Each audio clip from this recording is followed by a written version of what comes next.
Por gentileza, vamos abrir nossas Bíblias no livro de Apocalipse, capítulo de número 19, versículo de número 20 e 21.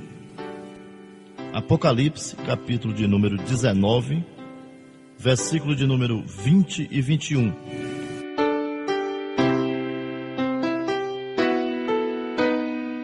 Diz assim a porção da palavra do Senhor: Mas a besta foi aprisionada, e com ela o falso profeta, que, com os sinais feitos diante dela, seduziu aqueles que receberam a marca da besta, e eram os adoradores da sua imagem.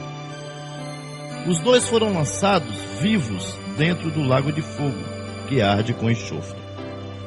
Os restantes foram mortos com a espada que saía da boca daquele que estava montado no cavalo, e todas as aves se fartaram das suas carnes. Bom, meus amados ouvintes, hoje nós vamos falar de um assunto extremamente importante, um assunto que tem trazido muita curiosidade às pessoas, um assunto que tem sido muito discutido entre as denominações religiosas no Brasil e no mundo. Vamos falar hoje sobre o falso profeta e a plataforma para a vinda do anticristo. O falso profeta, também chamado a segunda besta ou ainda a outra besta, é um líder religioso que é associado à primeira besta, o líder político do período da tribulação. Mas, meus amados ouvintes, como nos precaver contra os falsos guias? O Novo Testamento apresenta os falsos guias como anticristo. João diz que surgiria muitos falsos profetas, e o pior é que esses falsos profetas sairiam de dentre nós, ou seja, do meio cristão. A igreja, os pastores, ministros, obreiros e professores de cultos de doutrina, escola bíblica dominical, precisam instruir bem o povo de Deus, orientar bem no estudo da palavra, dando-lhe conhecimentos bíblicos suficientes. Temos que ficar de olho aberto para as heresias que diariamente bate contra a nossa vida e tem tragado a muitos. É hora de levantarmos os nossos verdadeiros profetas para conscientizarem nosso povo a respeito do que acontece em nosso país. Por outro lado, os crentes precisam despertar mais para o estudo da palavra de Deus, praticar mais a leitura da palavra, a oração, a consagração a Deus, e não ser apenas meros espectadores dentro da sua casa, dentro da casa do Senhor. Precisamos ser mais ativos e participarmos mais das atividades. Temos que ser sal da terra e luz do mundo. Temos que influenciar a sociedade com o nosso testemunho. Meu amado irmão, a palavra de Deus diz que Eliseu, quando ele ia passando em frente à casa daquela mulher, a mulher olhava para aquele homem e admirava o seu perfil, a sua fisionomia, a sua forma de andar, a sua forma de agir, porque Eliseu não era qualquer um. Eliseu era um homem de Deus. Para darmos testemunhos, temos que ser como Eliseu. E a mulher chega lá e fala com o seu esposo, tem uma conversa com o seu esposo, diz: olha, passa um homem aí sempre, aquele homem é um verdadeiro homem de Deus. Vamos fazer um quartinho lá atrás, junto à parede, para que ele possa descansar quando ele for passando por aí, para que ele possa almoçar conosco, para que ele possa jantar conosco, para que ele possa tomar café conosco, porque quando o homem é de Deus, verdadeiramente o Espírito contesta. Eu quero dizer a você uma coisa, que aquela mulher conversou com o seu esposo não sentiu ciúme, porque realmente ele confiava em sua esposa. É necessário darmos testemunhos para que o Senhor possa trabalhar em nossas vidas. Mas vamos continuar. Paz e prosperidade falsa. Quando andarem dizendo paz e segurança, eis que lhes sobrevirá repentina destruição, como vem a dor de parto a que está para dar à luz, e de nenhum modo escaparão. 1 Tessalonicenses, capítulo de número 5, versículo de número 3. Vi então, e eis um cavalo branco, e o seu cavaleiro, com um arco, e foi-lhe dado uma coroa, e ele saiu vencendo para vencer. Apocalipse, capítulo de número 6, versículo de número 2. Mas, meus amados irmãos, eu gostaria de fazer uma pergunta. Qual tipo de paz o povo de Deus tem gozado na terra, nesta época em que estamos vivendo? As passagens bíblicas e outras semelhantes falam de paz e prosperidade na terra, e fala que a terra experimentará no princípio do governo centralizado da besta, que se encontra lá em Daniel, capítulo de número 11, versículo 36, diz que o seu governo será próspero. Meu amado irmão, todos nós sabemos, você que lê Bíblia, você que tem buscado o Senhor, você que tem buscado aprender mais de Deus, você que tem se aprofundado mais na palavra de Deus, você sabe muito bem que nós vamos ter aí a grande tribulação. Nós já estamos vivendo em grandes tribulações em nossas vidas. Nós estamos vivendo em tribulações. Só que nós vamos ter a grande tribulação. E com certeza, todos nós sabemos que a grande tribulação, conforme a Bíblia nos diz, ela terá 7 anos. 3 anos e meio de falsa paz. E logo depois mais 3 anos e meio, onde o povo vê realmente que o anticristo não é aquilo que ele dizia ser. Mas veja só, a Bíblia diz que o governo dele será próspero. Isso nos primeiros 3 anos e meio. Dá a impressão que ele veio realmente para resolver os problemas da humanidade. Dá a impressão que ele veio para trazer paz. Dá a impressão que ele vai acabar com as guerras, que ele vai acabar com o tráfico. Dá a impressão que ele vai realmente resolver, solucionar os problemas da humanidade. Ele convencerá o mundo de que acaba de raiar a era da paz e do progresso com que a humanidade sonhava. A política, a religião, a economia, a ciência serão suas metas principais. A ciência atingirá um ponto nunca alcançado. Todo esse progresso será falso, porque será superficial e durará pouco. Logo depois a besta revelará seu verdadeiro caráter maligno. Ao mesmo tempo em que os seus juízos desencadeados do céu, sob os selos e as trombetas e as taças, registrados no capítulo de número 6 a 18 de Apocalipse, porão tudo a descoberto, mostrando que as multidões foram completamente iludidas. Veja só que coisa interessante, né? Está para acontecer. Nós temos que nos preparar, porque nós não sabemos nem o dia nem a hora. Nós sabemos que o Senhor diz que é como um relâmpago que sai do ocidente e vai para o oriente. Então será rápido. É como o ladrão. Se esperássemos o ladrão, nunca seríamos roubados. A vida do Senhor será dessa forma. Temos que ter muito cuidado, temos que vigiar, temos que procurar estar sempre na presença do Senhor, temos que procurar sempre viver integridade para alcançarmos o nosso galardão, para alcançarmos a nossa salvação. Continuando, outro assunto muito interessante, que diz, o cavaleiro e o seu cavalo. Apocalipse, capítulo de número 6, versículo 12, e Apocalipse 19, 11 fala sobre isso. São 2 cavalos brancos, sendo que um é o anticristo montado, e o outro é Jesus Cristo.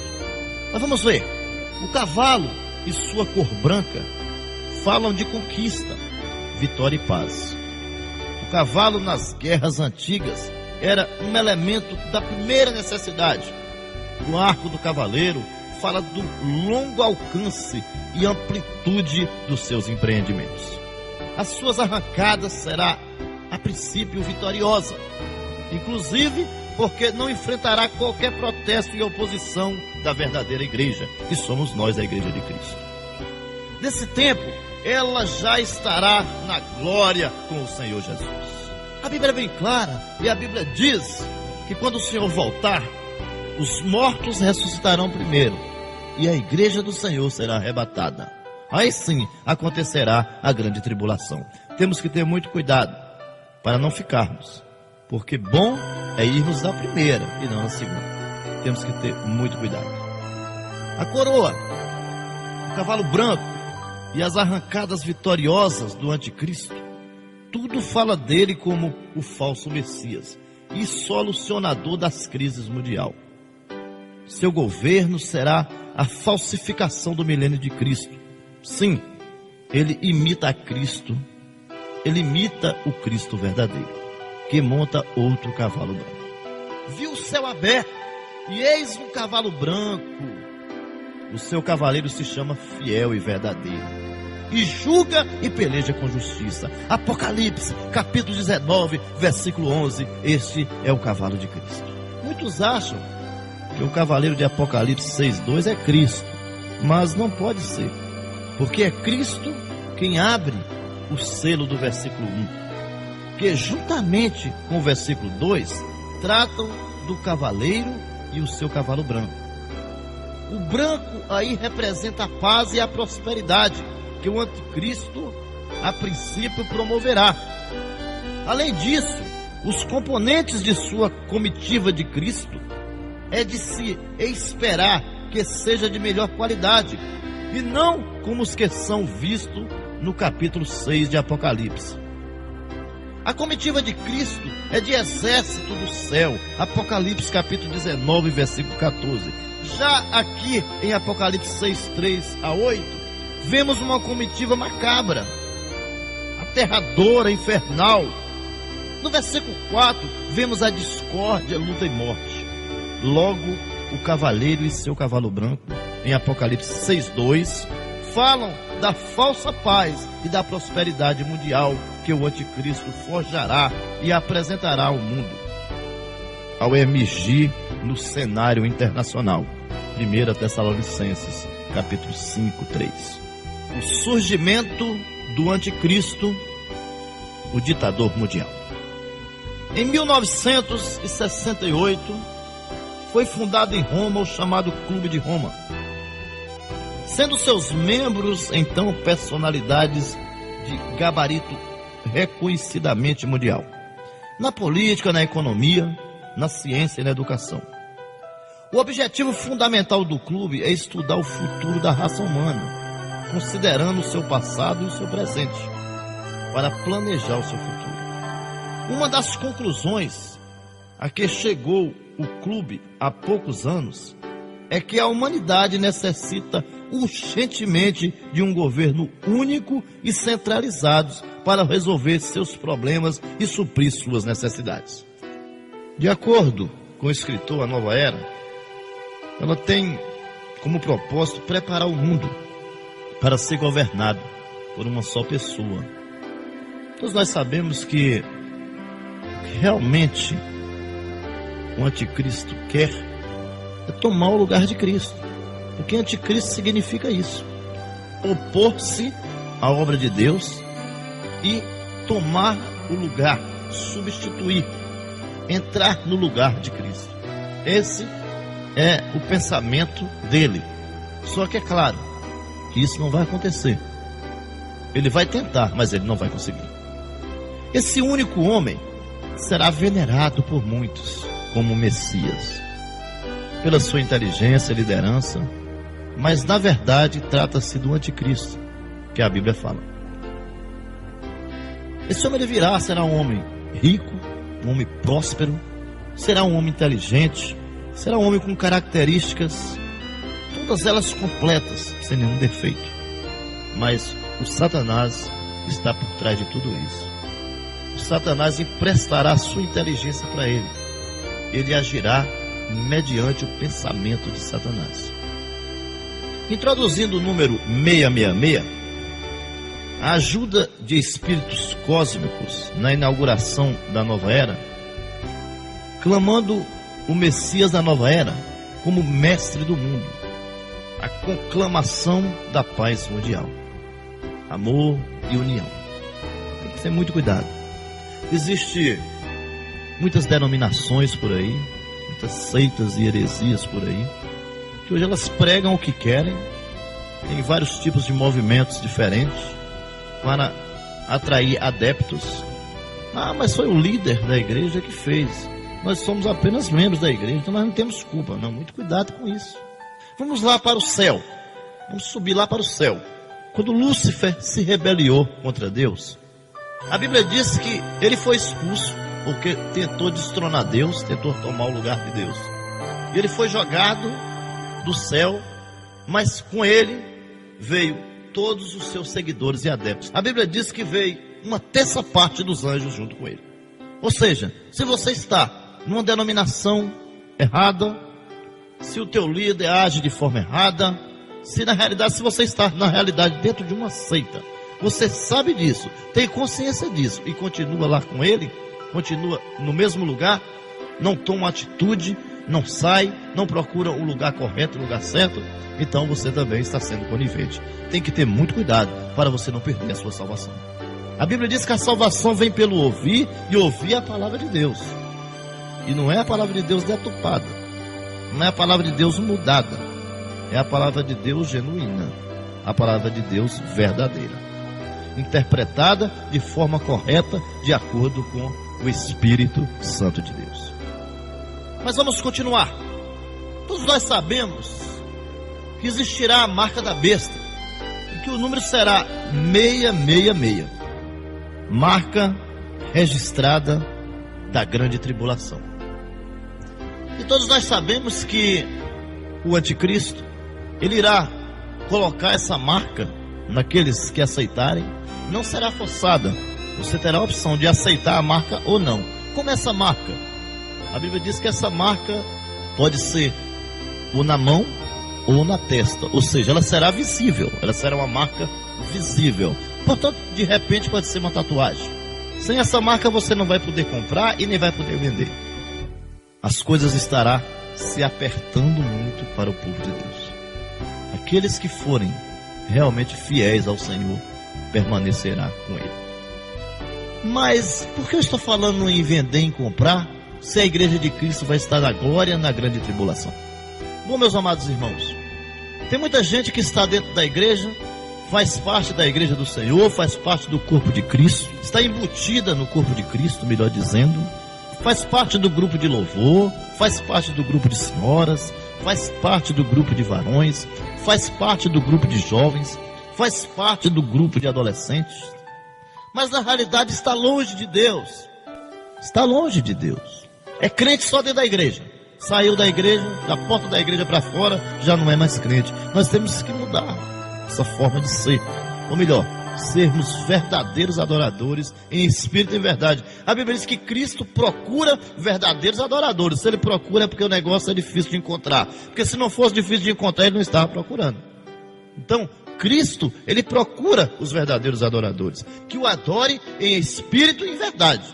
Então veja só, Jesus vai voltar, os mortos ressuscitarão primeiro, a igreja do Senhor será arrebatada. Essas pessoas aí que faziam parte do grupo de varões, do grupo de senhora, do grupo de adolescente, do grupo de jovem, que estava embutida no corpo de Cristo, mas que não fazia parte, por alguma falha, por algum pecado, por algum deslize, não subiu e ficou. Essas pessoas que vai ficar na grande tribulação, elas conhecem a palavra de Deus. E quando o anticristo, quando o falso profeta, juntamente com o anticristo, vier à procura dele, para colocar o sinal, para colocar a marca da besta sobre ele, ele não vai aceitar. Ele não vai aceitar porque ele conhece a palavra, e a palavra de Deus vai falar mais forte no seu coração. E aí o que vai acontecer? Ele não vai aceitar.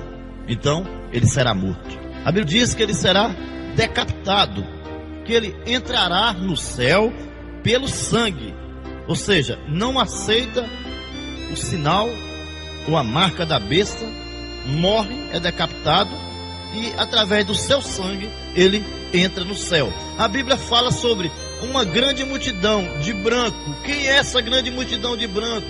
Quem é essa grande multidão que vem vestida de branco? E o Senhor diz: esse é aqueles que vêm da grande tribulação. São esses os que vão ficar, mas que entrarão depois, ou seja, eles entrarão como convidados, louvado seja o nome do Senhor. Lá está acontecendo as bodas do Cordeiro, e eles entrarão como convidados do Senhor. Eles não farão parte da primeira, mas farão parte da segunda, e entrarão como convidados nas bodas do Cordeiro, no casamento com Cristo. Louvado seja o nome santo do Senhor.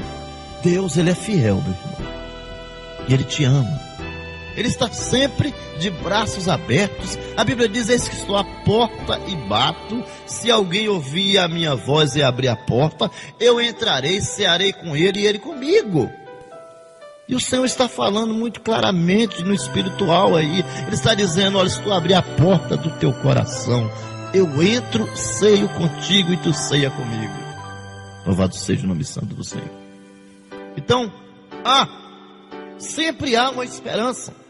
O Senhor sempre nos dá uma segunda, uma terceira, uma quarta, muita chance que Ele nos dá. Nós nascemos e de repente vivemos aí 50 anos e esquecemos que o Senhor existia, esquecemos que o Senhor nos deu visão, esquecemos que o Senhor nos deu fôlego de vida, esquecemos que o Senhor abriu portas de emprego para nós, esquecemos que o Senhor fez a provisão do café da manhã, do almoço, do jantar, do lanche, do calçar e do vestir. O Senhor sempre nos dá uma segunda chance, para que possamos nos arrepender. Mas a dureza do nosso coração muitas vezes tem nos afastado de Deus. Mas vamos continuar. A questão central da tribulação é quem tem o direito de governar: Deus ou Satanás? Deus vai provar que é Ele que tem esse direito. Pela primeira e única vez na história, as pessoas terão uma data limite para aceitarem o Evangelho. Por enquanto, todos podem aceitar ou rejeitar essa mensagem em diferentes momentos da vida. Alguns o fazem na infância, outros no início da fase adulta, outros na meia-idade e alguns até na velhice. Mas quando vier a tribulação, as pessoas terão que tomar uma decisão de forma imediata ou compulsória por causa da marca da besta, de modo que toda a humanidade será deliberadamente dividida em dois segmentos. O elemento polarizador será precisamente a marca da besta. A Bíblia ensina, meus amados irmãos, que o líder da campanha em defesa da marca da besta será o falso profeta. Vamos dar aqui um exemplo. Quando alguém vai se candidatar a deputado, a senador, a presidente da república, ele contrata uma equipe para cuidar da sua campanha. Uns fazem panfleto, outros distribuem, outros fazem propaganda de televisão, outros colocam na internet, e cada um faz uma coisa em equipe, em conjunto, e a pessoa vai para o palanque para discursar, mas já tem alguém que vai preparar o seu discurso, então cada um faz uma coisa. O falso profeta, ele é como se fosse um preparador para a plataforma do anticristo. Ele é como se fosse um precursor, um anunciador, um preparador. Ele vem antes para preparar as pessoas para a chegada do anticristo. E quando o anticristo chegar, uma grande massa aceitará a sua forma de governo e vai se aliar a ele. E a besta será o falso profeta, quem está ligado à falsa religião. Você pode ler lá em Apocalipse, capítulo de número 13, versículo de número 11 a 18. Ou Apocalipse, capítulo de número 13, versículo de número 15. Você vai encontrar falando sobre o que nós estamos comentando agora. E vai deixar claro que o ponto-chave em tudo isso é adorar a imagem da besta. A marca da besta é simplesmente o meio de forçar as pessoas a declararem do lado de quem estão, do anticristo ou de Jesus Cristo. Todos terão que escolher um dos dois lados. Será impossível manter uma posição neutra ou ficar indeciso com relação a esse assunto. A Escritura é muito clara ao afirmar que os que não aceitarem a marca serão mortos. Essa hora é uma hora muito difícil. Aqueles que estão em Cristo, com certeza, serão arrebatados. Mas aqueles que por algum motivo ficarem, terão que tomar uma decisão. E é melhor escolher a Cristo do que escolher o anticristo, do que escolher a besta, do que escolher o homem do pecado, do que escolher o falso profeta. Toda a humanidade será forçada a escolher um dos lados. Todos os pequenos e os grandes, os ricos e os pobres, os livres e os escravos. O Dr. Robert Thomas comenta que esta construção retórica abrange todas as pessoas, de todas as classes sociais, ordenadas segundo a sua condição financeira, abrangendo todas as categorias culturais. As três expressões são um recurso estilístico que traduz universidade. A Escritura é muito específica. O falso profeta vai exigir uma marca em sinais de lealdade e devoção à besta. E essa marca será sobre a mão direita, não à esquerda, ou sobre a fronte. Você pode encontrar lá em Apocalipse capítulo 13, versículo 16, falando sobre a marca da besta. E essa marca, ela será facilmente reconhecível e não duvidosa, recebida de forma voluntária. Portanto, as pessoas não serão ludibriadas para recebê-la, será voluntariamente, não é forçado. Você vai receber se querer, porque é exatamente o que vai acontecer. Deus testando se você realmente é fiel para com Ele ou não. Deus não te cobra nada. Deus, Ele te dá a vida eterna, não te cobra nada. Ele só te cobra uma coisa: que você seja fiel a Ele. É só isso que o Senhor quer de você. Se você for fiel, você vai receber a coroa da vitória. Você vai receber o seu galardão, não aqui na terra, mas lá no céu, quando você for arrebatado, quando o seu corpo for glorificado e você subir com o Senhor. Ninguém será ludibriado, receberá voluntariamente, usada após o arrebatamento e não antes, usada na segunda metade da tribulação, necessária para comprar e vender, recebida universalmente por todos os não cristãos, mas rejeitada pelos cristãos. Uma demonstração de adoração e lealdade ao anticristo, promovida pelo falso profeta. Uma opção que selará o destino de todos os que a receberam, levando-as ao castigo eterno no lago de fogo. Não terá mais jeito. Recebeu a marca da besta, não tem mais arrependimento, não tem mais jeito de tirar, não tem mais jeito. Não pode receber. Se recebeu, aí não tem mais volta. É uma viagem sem volta. Perdeu a sua salvação.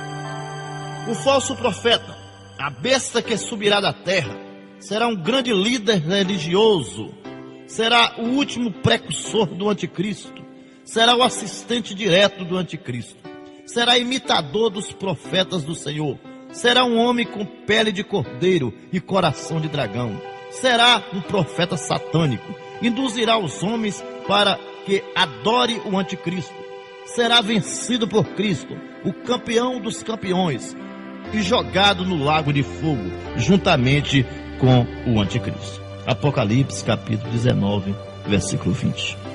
O falso profeta, ele será o principal associado do anticristo durante o período da grande tribulação, e é identificado pelo apóstolo João na sua visão apocalíptica nas seguintes palavras: vi ainda outra besta emergir da terra, possuía 2 chifres, parecendo cordeiro, mas falava como dragão. Apocalipse capítulo 13, versículo de número 11. Os 2 chifres falam do seu poder político, representativo, aliado ao seu poder religioso, mas também fala de testemunho, por ser o número 2. Representativo disso, ele dará seu testemunho, mas este será falso. Parecerá cordeiro, manso e inofensivo, brando e santo, mas o seu interior será um dragão destruidor. Ele será o auxiliar direto do anticristo. O seu ministério de cultos, um insuperável ministro religioso, mas enganador. Ele promoverá o incomparável movimento religioso mundial, unindo todos os credos, seitas, filosofias, igrejas modernistas e ecumênicas, formando uma super igreja mundial. Ele fará muitos milagres, falsos e evidentemente também opera grandes sinais, de maneira que até fogo do céu faz descer a terra diante dos homens. Apocalipse 13:13. Mas esse milagre são pela eficácia de Satanás, são poder, sinais e prodígio de mentira. 2 Tessalonicenses, capítulo 2, versículo 9. Sentada sobre muitas águas. A interpretação dessas palavras é dada no versículo 15, onde se lê que as águas são povos, multidões, nações e línguas.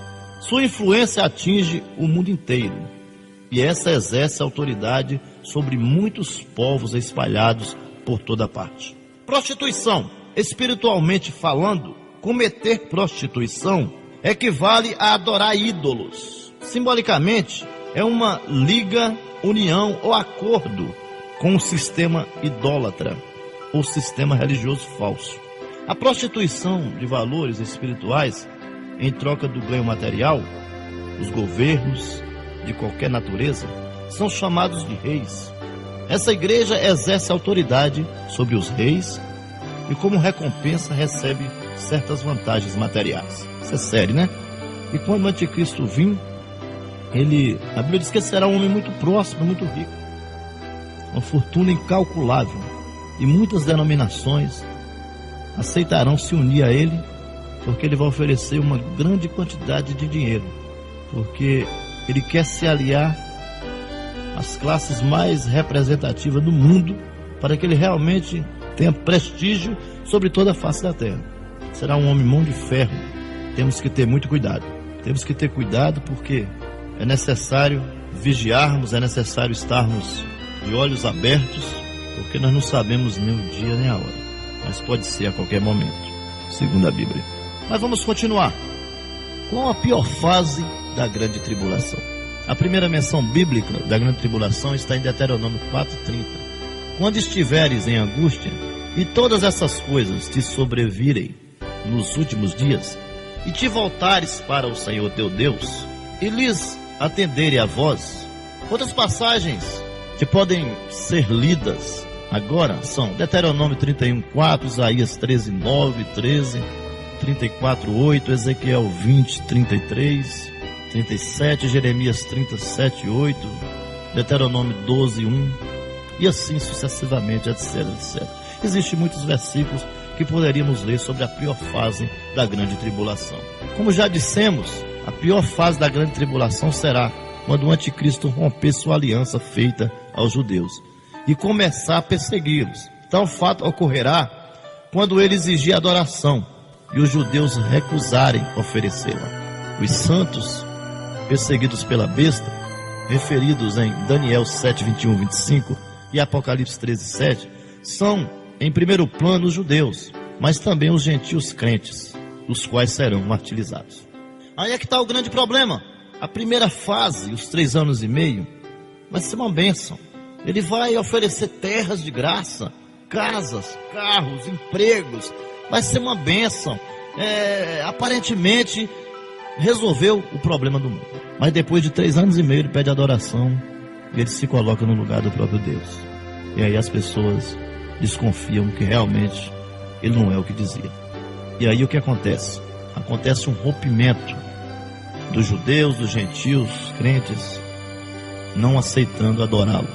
E aí será a pior fase da grande tribulação. Apesar da grande tribulação visar em primeiro lugar os judeus, o mundo todo sofrerá os seus efeitos.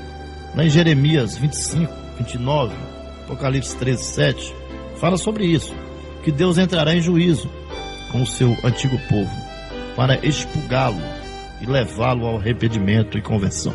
A grande tribulação será o 7º castigo para Israel. Vamos ver que castigos são esses? O primeiro, cativeiro assírio. O segundo, cativeiro babilônico. O terceiro, opressão sob Antíoco Epifânio. O quarto, destruição de Jerusalém e de todo o templo. O quinto, opressão sobre Adriano. O sexto, holocausto sob o nazismo. E o sétimo, a grande tribulação. Tudo isso vem acontecendo e o último será a grande tribulação. Será o pior de todos. Mas haverá salvação durante a grande tribulação? Foi aquilo que nós explicamos antes. Aqueles que ficarem por algum motivo serão salvos, se recusarem a marca da besta. Vamos ver isso aqui que é interessante. Muitos perguntam, haverá salvação durante a grande tribulação? Sim, haverá. É fácil provar biblicamente. Uma única passagem como a de Apocalipse 7,14 bastaria para isso. Respondi-lhe, meu Senhor, tu sabes. Ele então me disse, são estes os que vêm da grande tribulação. Lavaram as suas vestiduras e alvejaram no sangue do Cordeiro. A melhor tradução deste texto é a de Almeida, revista e atualizada. Está de fato no tempo presente. Outras passagens que evidenciam a salvação durante a tribulação se encontram em Apocalipse, capítulo 6, 9, 11, 12, 17, 7, 9, 11, 15, 2, 24 e assim sucessivamente. Existe ainda alguns outros versículos. E acontecerá que todo aquele que invocar o nome do Senhor será salvo. Porque o monte Sião e em Jerusalém estarão os que forem salvos, assim como o Senhor prometeu. E entre os sobreviventes, aqueles que o Senhor chamar. Mas como haverá salvação nessa época? De que forma? Vamos trocar isso em miúdos para entendermos melhor. Muitos objetam que aqui dizendo como podem haver salvação nessa época, quando a dispensação da graça terá findado e o Espírito Santo terá arrebatado a igreja. Isso é uma pergunta. Perguntar assim é ignorar o plano de Deus através da Bíblia para com o homem que ele criou. A esta pergunta, respondemos com outra pergunta. Como o povo se salvava antes da dispensação da graça? E como operava o Espírito Santo nessa época? O povo salvava-se pela fé no Redentor prometido que havia de vir. Isto era também salvação pela graça. Atos capítulo 15, versículo 11, Efésios 1, 4, 1 Pedro 1, 19 e 20 e Apocalipse 13, 8. Eles também tinham o Evangelho. Gálatas capítulo 3, 8 e Hebreus capítulo 4, versículo 3. Então veja só, Jesus não tinha vindo ainda, mas aqueles que creram, aqueles que esperaram pela vinda do Messias, aqueles que tinham realmente fé que um dia o Messias prometido, que Isaías tanto falou, Isaías, o profeta evangélico, Isaías, o profeta que mais falou da vinda do Senhor Jesus Cristo, aqueles que acreditavam que ele vinha, que o Messias prometido vinha, esses se salvaram pela fé. São esses que ressuscitarão primeiro. Os que acreditaram, os que confiaram que o Senhor viria. Mas o mais interessante que eu acho em toda essa história somos nós, porque nós cremos que o Senhor Jesus veio, nós cremos que ele viveu na terra, nós cremos que ele morreu por nós cremos nos seus milagres, nos seus prodígios, e nós não vimos. E a Bíblia diz, bem-aventurado aqueles que não viram e creram, louvado seja o nome santo do nosso Deus. Esse é o maior orgulho que eu tenho, é porque eu não vi, mas eu creio. Eu tenho convicção da minha salvação através da morte de Jesus Cristo na cruz do Calvário. Outro assunto muito interessante, a batalha no Armagedon. Muita gente, como por exemplo os chamados seitas e heresias, tem uma compreensão totalmente errada sobre a batalha do Armagedon. Não importa quão sinceros sejam eles e os demais que creem de modo diferente, uma vez que estão totalmente confundidos. Os tais ensinam que tal batalha será apenas um conflito entre o bem e o mal, sem qualquer realidade literal. Já outros vão para outro extremo, materializando as ideias. Isso é literatura só, sem a fé e sem a realidade e o peso da palavra de Deus. Contra ela, Jerusalém, se ajuntarão todas as nações da terra. Naquele dia, procurarei destruir todas as nações que vierem contra Jerusalém. Então sairá o Senhor e pelejará contra essas nações, como pelejou no dia da batalha. Ela será real, ela acontecerá literalmente. Significado de Amargedon. O que significa Amargedon? O termo Amargedon significa Monte de Megido.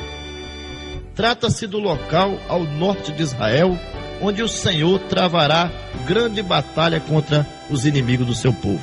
Israel, esse local tem sido famoso como campo de batalha da história, dada a posição estratégica que ocupa. Aí concentrar-se-ão as forças das nações em guerra contra Deus e Israel. Para nós hoje, especialmente os cristãos, é totalmente absurda a ideia de que alguém se atreva a lutar literalmente contra Deus, como se ele fosse como um de nós, e como ele pudesse ser lançado e atingido pelo homem e suas mãos. É que nesse tempo de apostasia total, os homens estarão tão enganados pelo diabo que cometerão a loucura de concentrarem suas forças em Israel para destruir esse povo e lutar contra Deus. Apocalipse 16, 13 ao 16. De Amargedon, o anticristo lançará seu ataque contra os judeus e avançará sobre Jerusalém. A batalha não é, em primeiro lugar, um combate pessoal entre os exércitos do mundo sob a besta. E o diabo sabe que os planos futuros de Deus estarão relacionados com Israel. Quanto ao futuro do mundo, o ataque será devastador, porém os judeus lutarão heroicamente. Ezequiel 14, 14. Bom, meus amados irmãos, para entrarmos no clímax, na conclusão do nosso estudo, eu gostaria de, em primeiro lugar, falar sobre as características e obras do anticristo. Ele será um gênio em oratória, Daniel 11, 36. Ele será um gênio político, Apocalipse 17, 11, 12. Ele será um gênio no comércio, Apocalipse 13. Ele será um gênio intelectual, Daniel capítulo 8, versículo 23. Ele será um gênio militar, Apocalipse capítulo 6, versículo 2. Ele será também um grande líder religioso, Apocalipse 13, 8. Será o maior trapaceiro de todos os tempos, Daniel 8, 25. Fará uma reforma agrária, Daniel 11, 39. Terá o número 666, Apocalipse 13, 18. Terá uma estátua, Apocalipse 13, 14 e 15. O número da besta será usado como crachá, Apocalipse 13, 16. Só compra e vende quem tem esse número. Apocalipse, capítulo de número 13, versículo 17. Quais serão as atividades pessoais do anticristo? Entregar-se-á a Satanás como Judas. Opor-se-á sistematicamente a Deus. Promoverá a expansão da impiedade e da apostasia no mundo. Cuidará de receber a adoração devida a Deus. Atuará como um ditador mundial, tirânico e cruel. Reinará por 42 meses. Controlará a área econômica. Controlará a religião. Controlará o futuro império romano restaurado. Controlará a mente dos homens e todos o admirarão. Controlará cada indivíduo através da sua marca. Controlará os exércitos, levando-as ao Amargedon. Mas durante o seu reinado, quais serão as suas manifestações? Em primeiro lugar, ele aparecerá no período em que a terra estará em grande caos, ou seja, As pessoas estarão passando fome, passando necessidade.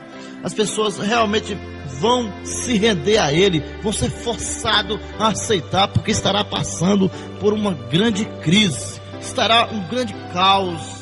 O nosso mundo estará um grande caos. Através da sua inteligência, induzirá e controlará o mundo.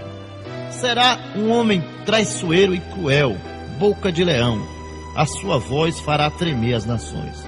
O anticristo possuirá uma ferida mortal, e o próprio Satanás vai curar essa ferida. Vocês encontram isso lá em Apocalipse capítulo 13, versículo 3. Fará grandes sinais que enganarão a muitos.